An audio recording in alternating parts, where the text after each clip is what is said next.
মসজিদে প্রবেশ করে বসার পূর্বে 2 রাকাত তাহিয়াতুল মসজিদের সালাত আদায় করা খুবই গুরুত্বপূর্ণ একটা মসজিদের হক। আবু কাতাদাহ রাদিয়াল্লাহু আনহু হইতে বর্ণিত, তিনি বলেন, রাসূলুল্লাহ সাল্লাল্লাহু আলাইহি ওয়াসাল্লাম বলেছেন, তোমাদের কেউ মসজিদে প্রবেশ করলে সে যেন বসার আগেই 2 রাকাত সালাত আদায় করে নেয়, অথচ 2 রাকাত সালাত আদায় না করে যেন না বসে। গ্রন্থ মিসকাতুল মাসাবি, হাদিস নাম্বার 704, সহিহ বুখারী 744, মুসলিম 714, নাসাই 730, তিরমিজি 316, ইবনু মাজাহ 1013, আবু দাউদ 467, আহমদ 5523। দুনিয়া ও আখিরাতের কল্যাণের জন্য দোয়া। রব্বানা আতিনা ফিদ দুনিয়া হাসানাতাও ওয়া ফিল আখিরাতি হাসানাতাও ওয়া কিনা আযাবান নার। অর্থ, হে আমাদের রব, আমাদিগকে ইহকালে কল্যাণ দান করো এবং পরকালেরও কল্যাণ দান করো, আমাদিগকে দুজখের শাস্তি হইতে রক্ষা করো। সূরা বাকরা 201।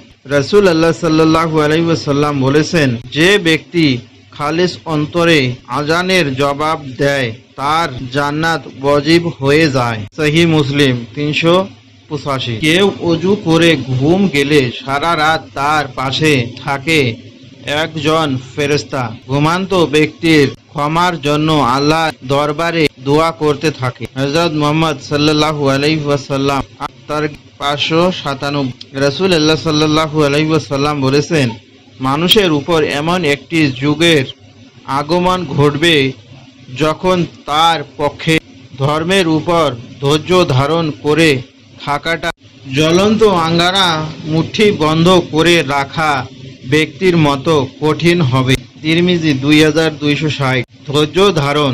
রাসূলুল্লাহ সাল্লাল্লাহু আলাইহি ওয়াসাল্লাম বলেছেন, মানুষের উপর এমন একটি যুগের আগমন ঘটবে যখন তার পক্ষে ধর্মের উপর ধৈর্য ধারণ করে থাকাটা জ্বলন্ত আঙ্গারা মুঠি বন্ধ করে রাখা ব্যক্তির মতো কঠিন হবে। তিরমিজি 2260। মসজিদে প্রবেশ ও বের হওয়ার দোয়া। আবু উসাইদ রাদিয়াল্লাহু আনহু হইতে বর্ণিত, তিনি বলেন, রাসূলুল্লাহ সাল্লাল্লাহু আলাইহি ওয়াসাল্লাম বলেছেন, তোমাদের কেউ যখন মসজিদে প্রবেশ করবে সে যেন এই দোয়া পড়ে, আল্লাহুম্মা আফতাহলি আফওয়াবা রাহমাত। হে আল্লাহ, তুমি আমার উপর তোমার রহমতের দরজাগুলো খুলে দাও। আর যখন মসজিদ হইতে বের হবে তখন বলবে, আল্লাহুম্মা ইন্নী আসআলুকা মিন ফাদলিকা। হে আল্লাহ, আমি তোমার কাছে তোমার ফজাইল বা অনুগ্রহ কামনা করি। মিসকাতুল মাসাবি, হাদিস নাম্বার 703, সহিহ মুসলিম 713, আবু দাউদ 465। রাসূলুল্লাহ সাল্লাল্লাহু আলাইহি ওয়াসাল্লাম বলেছেন, আল্লাহর নিকট সব চাইতে বড় পাপিষ্ঠ সেই ব্যক্তি যে কোনো মহিলাকে বিবাহ করে এতে পর তার নিকট থেকে মজা লুটে নিয়ে তাকে তালাক দেয় এবং তার আত্মসাৎ করে। হাকিম বাইহাক্কি, সহিহুল জামে, হাদিস 1567। যে ব্যক্তি নিজের আমলনামা দেখে খুশি হতে চায় সে যেন বেশি বেশি করে ইস্তেগফার ক্ষমা প্রার্থনা করে। হযরত মুহাম্মদ সাল্লাল্লাহু আলাইহি ওয়াসাল্লাম, সিলসিলা হাদিস 229। কোন স্ত্রীর জন্য স্বামীর অনুমতি ছাড়া নফল রোজা রাখা জায়েজ নয় এবং স্বামীর অনুমতি ছাড়া বাড়িতে কাউকে প্রবেশ করতে দেওয়া জায়েজ নয়। হযরত মুহাম্মদ সাল্লাল্লাহু আলাইহি ওয়াসাল্লাম, মিসকাত 2301। রাসূলুল্লাহ সাল্লাল্লাহু আলাইহি ওয়াসাল্লাম বলেছেন, যে ব্যক্তি দিনে সকালে দ্রুত বিশ্বাসের সঙ্গে সাইয়্যিদুল ইস্তেগফার পড়বে আর সন্ধ্যা হবার আগেই সে মারা যাবে সে জান্নাতি হবে। আর যে ব্যক্তি রাতে প্রথম ভাগে দ্রুত বিশ্বাসের সঙ্গে সাইয়্যিদুল ইস্তেগফার পড়ে নেবে আর সে ভোর হবার আগেই মারা যাবে সে জান্নাতি হবে। সহিহ বুখারী 6306। তারপর এক সময় এলো, ফেরেশতারা মরিয়মের কাছে এসে বলল, হে মরিয়ম, আল্লাহ তোমাকে মনোনীত করেছেন, তোমাকে পবিত্রতা দান করেছেন এবং সারা বিশ্বের নারী সমাজের মধ্যে তোমাকে অগ্রাধিকার দিয়ে নিজের সেবার জন্য বাছাই করে নিয়েছে। সূরা আল ইমরান আয়াত 42। জিকির বা দোয়া সম্পর্কে আল হাদিস। যে গৃহে আল্লাহর জিকির হয় এবং যে গৃহে হয় না সে গৃহের দৃষ্টান্ত জীবিত ও মৃত্যুর ন্যায়। বুখারী ফাতেহুল রাব্বি 11/108। জিকির বা দোয়া সম্পর্কে আল কুরআন। হে ঈমানদারগণ, অধিক পরিমাণে আল্লাহ তাআলার জিকির করো এবং সকাল সন্ধ্যা তার তাসবিহ করো। সূরা আহজাব আয়াত 42। যারা অধিক পরিমাণে আল্লাহর জিকিরকারী পুরুষ এবং নারী হবে, আল্লাহ তাদের জন্য প্রস্তুত করে রেখেছেন ক্ষমা ও বিরাট প্রতিদান। সূরা আহজাব 33। সূর্য উদয়ের পূর্বে, সূর্য স্তরের পূর্বে তোমরা প্রতিপালকের পবিত্রতা ও মহিমা ঘোষণা করো এবং রাত্রির কিছু অংশে বা দ্বিতীয় ভাগে উভয়ে প্রান্তে, যাহাতে তুমি সন্তুষ্ট হইতে পারো। সূরা তহা 130।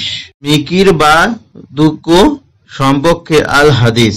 রাসূলুল্লাহ সাল্লাল্লাহু আলাইহি ওয়াসাল্লাম বলেছেন, যে ব্যক্তি আল্লাহর কিতাব থেকে একটি হরফ পাঠ করে সে তার বিনিময়ে একটি নেকি পায়, আর একটি নেকি হবে 10টি নেকির সমান। আমি আলিফ লাম মিম কে একটি হরফ বলছি না, এবং আলিফ একটি হরফ, নাম একটি হরফ, মিম একটি হরফ।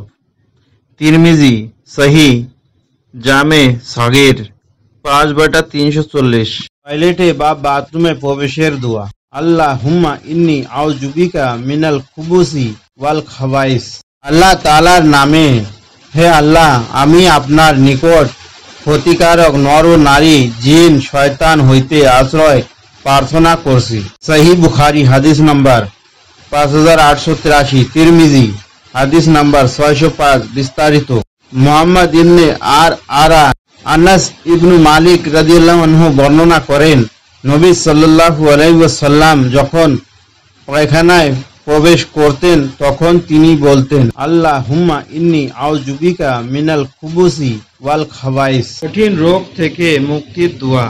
রাব্বি আন্নী মা সাদিয়াত দররু মা আনতা আরহামুর রহিমিন।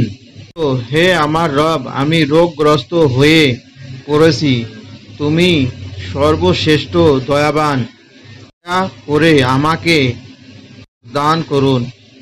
আম্বিয়া 83। কালের আযাব থেকে মুক্তির দোয়া। রাব্বানা ইন্না আমান্না ফাগফির লানা যুনুবানা ওয়া কিনা আযাবান নার। অর্থ, হে আল্লাহ, তুমি আমাদের পাপকে ক্ষমা করো এবং গুনাহের আযাব থেকে রক্ষা করো। সূরা আল ইমরান 16। যেখানেই সালাতের সময় হবে সালাত আদায় করে নাও, অথচ সমস্ত জমিন তোমার জন্য মসজিদ। হযরত মুহাম্মদ সাল্লাল্লাহু আলাইহি ওয়াসাল্লাম। সহিহ বুখারী 3213।